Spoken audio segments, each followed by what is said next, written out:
Hello, I'm Amanda Banda, and welcome to Focal Point, a look into Harlingen CISD's winning team.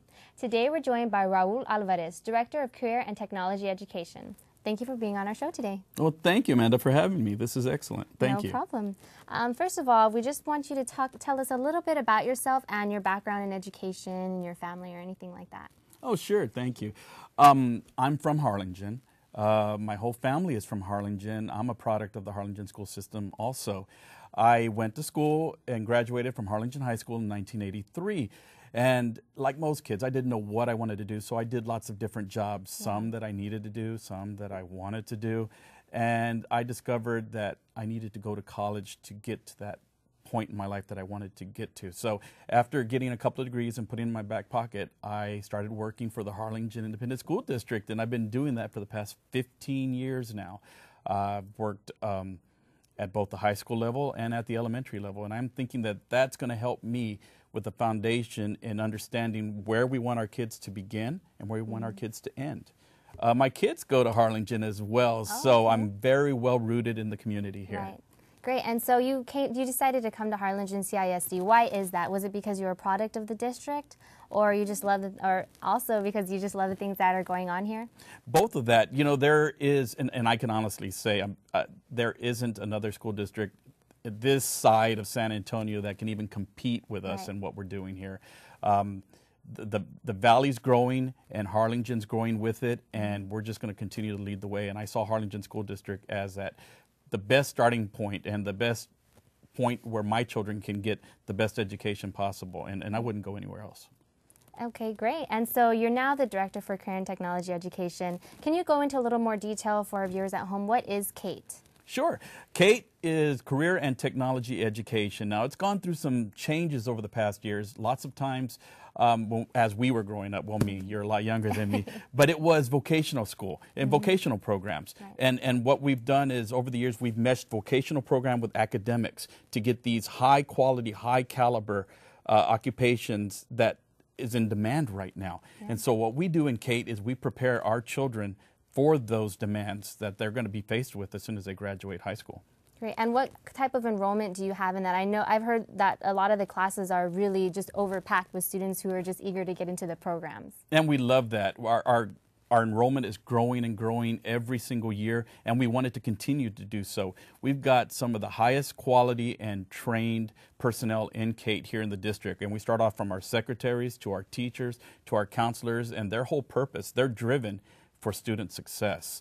And our numbers, we don't mind our numbers. We want them to increase as much as possible because we do believe that children today need to have those skills. Our students, our children need to have those skills if they want to advance later on in life after they graduate high school.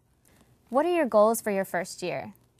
My goals for CATE, what we want to do is, first off, with the program, we're going to go through a lot of improvements. And the state is changing CATE each and every year for the better because we're making it better for our students. And as the 21st century is here, we have to meet those challenges. And so we're working very closely with the state to do just that in the areas of CATE.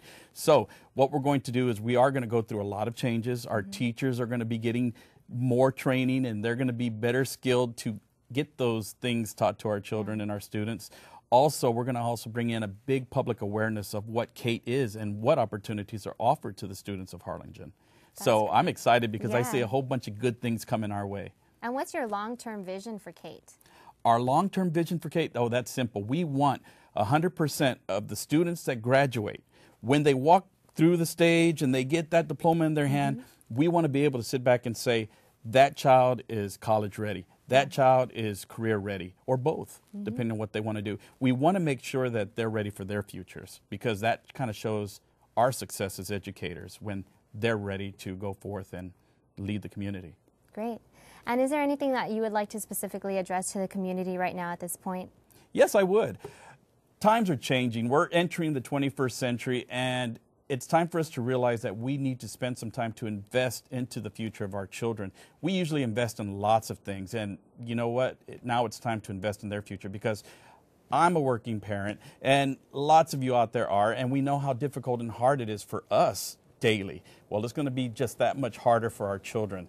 And half of the jobs of the future are going to require skills a lot more than what basic academic supplies or allows for them to do. So in Kate, we actually help them get a foothold and a challenge into that next dominion or domain of their lives.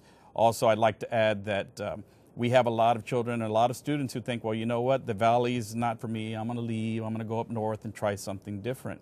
But we have to let you know, Steve Murdoch, a notarized and a very valuable demographer for the nation here, has issued out a report stating that the state of Texas in the next couple of years will end up being equal to the demographics of the Valley, which means the challenges that a student faces here in the Valley will be the same type of challenges that they face up north. So be it here or be it over there, they're still going to face the challenges. And our population is growing. And with population growing, it's going to show that we're going to actually have more competition for jobs. So if our students don't have that foothold or a heads up or a little head start, then it's going to be real hard for them to be successful. And what our main goal in Kate is to prepare them, and that's what we want to do. We want to make sure that they're successful. Exactly. If they're a success, we're a success. Definitely. Great. Well, thank you for being on our show today. No, thank you. Thank you so much. It was my pleasure to be here. Thank you.